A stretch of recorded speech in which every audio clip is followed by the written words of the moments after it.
ನಮಸ್ಕಾರ ನ್ಯೂಸ್ 18 ಡಿಜಿಟಲ್ಗೆ ಸ್ವಾಗತ. ನಾನು ಚೈತ್ರ ಹರೀಶ್. ವನ್ಯಜೀವಿ ಪ್ರಿಯರಿಗೆ ಮತ್ತು ಪ್ರವಾಸಿಗರಿಗೆ ರಾಜ್ಯ ಸರ್ಕಾರ ಸಿಹಿ ಸುದ್ದಿಯೊಂದನ್ನು ನೀಡಿದೆ.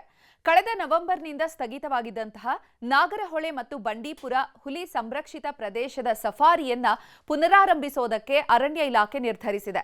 ತಾಂತ್ರಿಕ ಸಮಿತಿಯ ಮಧ್ಯಂತರ ವರದಿಯನ್ನು ಆಧರಿಸಿ ಹಂತ ಹಂತವಾಗಿ ಸಫಾರಿಯನ್ನ ಆರಂಭಿಸೋದಕ್ಕೆ ಸಚಿವ ಈಶ್ವರ ಖಂಡ್ರೆ ಹಸಿರು ನಿಶಾನೆ ತೋರಿಸಿದ್ದಾರೆ.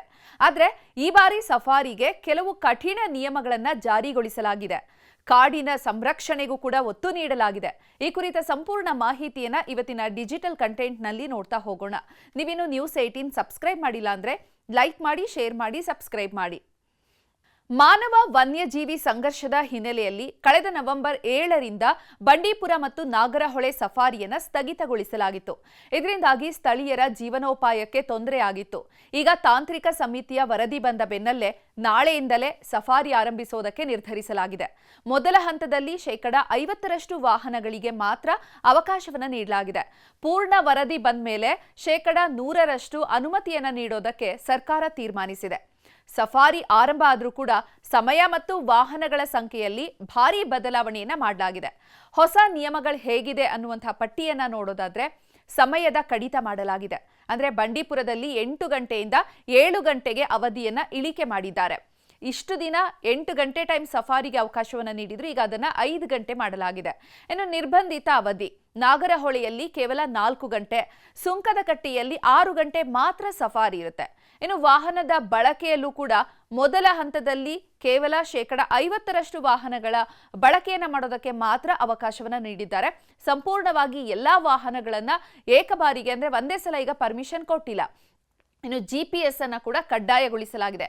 ಮುಂದಿನ 2 ತಿಂಗಳೊಳಗಾಗಿ ಸಫಾರಿ ವಾಹನಗಳಿಗೆ GPS ಮತ್ತು ಡ್ಯಾಶ್ ಕ್ಯಾಮ್ ಅನ್ನ ಕಡ್ಡಾಯವಾಗಿ ಅಳವಡಿಕೆ ಮಾಡಬೇಕು ಅನ್ನುವಂತಹ ಸೂಚನೆಯನ್ನ ನೀಡಿದ್ದಾರೆ. ಮತ್ತು ಸಫಾರಿ ಅವಧಿಯನ್ನ ಗಣನೀಯವಾಗಿ ಕಡಿತಗೊಳಿಸುವ ಮೂಲಕ ವನ್ಯಜೀವಿಯ ನೆಮ್ಮದಿಗೆ ಭಂಗ ಆಗದೇ ಇರೋ ರೀತಿಯಲ್ಲಿ ಎಚ್ಚರಿಕೆಯನ್ನು ವಹಿಸಲಾಗಿದೆ. ಅಲ್ಲದೆ ಸಫಾರಿಯಿಂದ ಬರುವಂತಹ ಆದಾಯದ 1/3 ಭಾಗವನ್ನ ಅರಣ್ಯದಂಚಿನ ಗ್ರಾಮಗಳ ಸ್ಥಳೀಯ ಸಮುದಾಯದ ಅಭಿವೃದ್ಧಿಗೆ ಮತ್ತು ವನ್ಯಜೀವಿ ಸಂಘರ್ಷವನ್ನ ತಡೆಯೋದಕ್ಕೆ ಆ ಹಣವನ್ನ ಬಳಸ್ಕೊಳ್ಳೋದಕ್ಕೆ ನಿರ್ಧಾರವನ್ನ ಮಾಡಿದ್ದಾರೆ. ಇನ್ನು ಸಫಾರಿ ವಾಹನಗಳ ದುರ್ಬಳಕೆಯನ್ನು ತಡೆಯೋದಕ್ಕೆ ತಾಂತ್ರಿಕ ಕಣ್ಗಾವಲನ್ನು ಕೂಡ ಇರಿಸಲಾಗಿದೆ. ಇನ್ನು ಹುಲಿಗಳು ನಾಡಿಗೆ ಬರ್ತಾ ಇರೋದಕ್ಕೆ ಸಫಾರಿಯೇ ಕಾರಣ ಅನ್ನುವಂತಹ ವಾದವನ್ನು ಕೂಡ ಮುಂದೆ ಇಟ್ಟಿದ್ರು. ಇದಕ್ಕೆ ಯಾವುದೇ ವೈಜ್ಞಾನಿಕವಾದಂತಹ ಸಾಕ್ಷಿಗಳು, ಪುರಾವೆಗಳು ಇಲ್ಲ ಅಂತ ಅಧಿಕಾರಿಗಳು ಅಭಿಪ್ರಾಯವನ್ನ ಪಟ್ಟಿದ್ದಾರೆ. ಬಂಡೀಪುರ ಮತ್ತು ನಾಗರಹೊಳೆಯಲ್ಲಿ ಕೇವಲ 7ರಿಂದ 8% ವಿಸ್ತೀರ್ಣದಲ್ಲಿ ಮಾತ್ರ ಈ ಪ್ರವಾಸೋದ್ಯಮವನ್ನ ನಡೆಸೋದಕ್ಕೆ ಅವಕಾಶವನ್ನು ನೀಡಲಾಗಿದೆ. ಹೀಗಾಗಿ ಸಫಾರಿ ಸ್ಥಗಿತಗೊಳಿಸಿರೋದ್ರಿಂದ ಸಂಘರ್ಷ ನಿಲ್ಲೋದಿಲ್ಲ ಅನ್ನುವಂಥದ್ದು ಸರ್ಕಾರದ ನಿಲುವಾಗಿದೆ. ಹೀಗಾಗಿ ಪುನರಾರಂಭ ಮಾಡೋದಕ್ಕೆ ನಿರ್ಧಾರವನ್ನ ಕೈಗೊಳ್ಳಲಾಗಿದೆ. ಸಫಾರಿ ಆರಂಭ ಆದರೂ ಕೂಡ ಅರಣ್ಯದ ಅಂಚಿನ ರೆಸಾರ್ಟ್ಗಳು ಮತ್ತು ಹೋಮ್ ಸ್ಟೇಗಳಲ್ಲಿ ಕ್ಯಾಂಪ್ ಫೈರಿಂಗ್ಗೆ ಮಾತ್ರ ಸದ್ಯಕ್ಕೆ ಅವಕಾಶವನ್ನ ನೀಡಿಲ್ಲ. ಈ ಕ್ಯಾಂಪ್ ಫೈರಿಂಗ್ಗೆ ನಿರ್ಬಂಧ ಇನ್ನು ಮುಂದುವರಿಯುತ್ತೆ. ಈ ಸಂಸ್ಥೆಗಳು ಕಡ್ಡಾಯವಾಗಿ ಕಂದಾಯ ಇಲಾಖೆಯ ಅಡಿಯಲ್ಲಿ ಬರೋದ್ರಿಂದ ಮುಂದಿನ ದಿನಗಳಲ್ಲಿ ಮುಖ್ಯಮಂತ್ರಿಗಳ ನೇತೃತ್ವದಲ್ಲಿ ಸಭೆಯನ್ನು ನಡೆಸಿ ಅಂತಿಮ ತೀರ್ಮಾನವನ್ನ ಕೈಗೊಳ್ತೀವಿ ಅಂತ ಈಶ್ವರ ಖಂಡ್ರೆ ಅವರು ತಿಳಿಸಿದ್ದಾರೆ. ಇನ್ನುಳಿದಂತೆ 50% ಸಿಬ್ಬಂದಿಯನ್ನ ಕಾಡಿನ ಗಸ್ತಿಗೆ ಬಳಸಿ ವನ್ಯಜೀವಿಗಳು ನಾಡಿಗೆ ಬರ್ದೇ ಇರೋ ರೀತಿಯಾಗಿ ತಡೀಬೇಕು ಅಂತ ಹೇಳಿ ಸೂಚನೆಯನ್ನ ನೀಡಿದ್ದಾರೆ. ಒಟ್ಟಾರೆಯಾಗಿ ಜೀವನೋಪಾಯ ಮತ್ತು ವನ್ಯಜೀವಿ ಸಂರಕ್ಷಣೆ ಎರಡನ್ನೂ ಕೂಡ ಸಮತೋಲನವನ್ನ ಮಾಡೋದಕ್ಕೆ ಸರ್ಕಾರ ಮುಂದಾಗಿದೆ.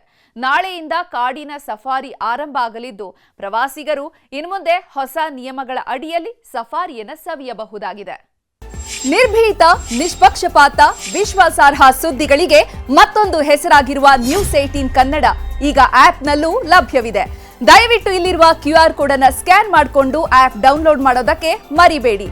ನಿಮ್ಮ ಬೆಂಬಲ ಹೀಗೆ ಸದಾ ನಮ್ಮೊಂದಿಗಿರಲಿ. ಧನ್ಯವಾದ.